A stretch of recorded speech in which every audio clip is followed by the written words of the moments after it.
Thank you all for coming up on short notice. We as legislative leaders thought it was really important to at least clarify some of the misinformation that's being spread about what happened with the Hartford deal, how the bonding takes effect, and what we were trying to do as a legislature. The number one thing is what we said we were doing in October is what we did. We wanted to ensure that our capital city would not file bankruptcy and, more importantly, would honor the bondholders. So I know the majority leader, Matt Ritter, will give some more detail. We're all standing here, but we really felt as though it needed to be clarified. Thank you, Mr. Speaker, and thank you to all Republican and Democratic colleagues. And we all worked very hard on this, so it was a proud moment for me in October, and it's still a proud moment. But I want to clarify, because I think some of our members on both sides have gotten a characterization that Hartford is getting a 20-year guarantee of basically the same amount of state aid they get now year over year, and that is not what is happening. So a couple things to clarify. The goal in October was to make sure that Hartford would not go bankrupt and to make sure that no bondholders would not be repaid. The critical part for that on a statewide perspective is that if any municipality defaulted on its debt, it not only would impact the credit rating of that municipality, but all other Connecticut municipalities and potentially the state. So we wanted to make sure that Hartford was stabilized in the 2-year biennium. We put about $45 million in to do that in each year of the biennium. But we also said the city of Hartford must restructure its debt. The key being the city of Hartford has to issue its own bonds, not the state, to restructure its debt. And that is what this contract assistance is going to do. But let me be very, very clear.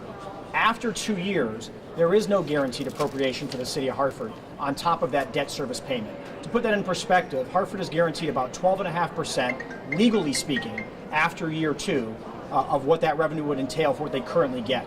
Everything else is subject to the normal appropriation process. Hartford is no different than any other Connecticut municipality in that regard. But what this allows Hartford to do is restructure its debt.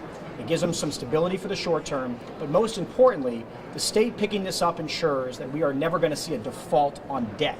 That was the number one concern.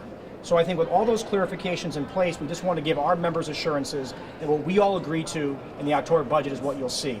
And finally, the draft of that assistance agreement is being sent to every legislative leader this afternoon. We all requested that from Secretary Barnes, and he agreed to comply immediately with that. No one was holding it back, but he agreed to send it right away. And with that, yeah, anyone else? And part of the assistance came with the Municipal Oversight Board. Right. That Municipal Oversight Board now reviews contracts entered into by the city.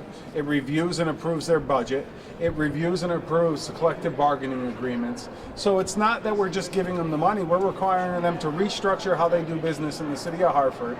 And the state, regardless of which governor we have, the OPM office is at the table to ensure that their fiscal house is in order.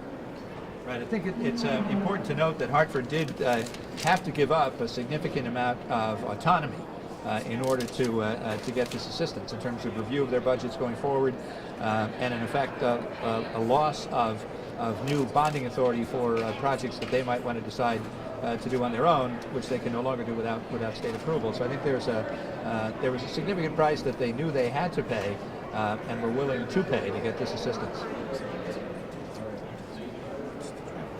What about the Republicans? I mean, what do you guys think of this? I mean, we were clearly very upset about the representations that have been going around since last evening. Senator Fasano and I talked about it at length, and we were disturbed about it. We certainly, out of respect, went to the Majority Leader and the Speaker and the Senate President to discuss our concerns. We wanted to make sure we were all on the same page, and we are, in regards to the intent and what we all believed was in our budget. As the Majority Leader mentioned, that is only a commitment of this biennium budget to the money that was allocated and the bonding that was allocated. And I think that was the biggest confusion, I will say, as to what is going on with this deal. And we certainly take them at their word, because that is the understanding we had in regards to this. Are you saying this is a 2-year debt assistance contract? It's 2 years in regards to the money that we gave. Now remember, as Hartford does, as every other municipality does, gets town aid roll money, pilot money, ECS money, all sorts of money from the state. So separate from what Hartford already gets, there was an agreement in the budget, as you saw back in October, as to how much we were going to give them for their assistance in helping them restructure their debt. Now, guys, remember, the issue was this. Do we let a capital city go bankrupt, or we give them one last-ditch effort from the state in trying to help them, And I'll be honest, I'll speak for myself, that was a difficult decision on my part, but we all decided at the end of the day to help them in any way we can one last time. And that's the position we're in now. To be clear, I'm not referring to overall aid. The debt assistance contract, how long will that run? Yes, that money is allocated for 2 years in the biennium budget.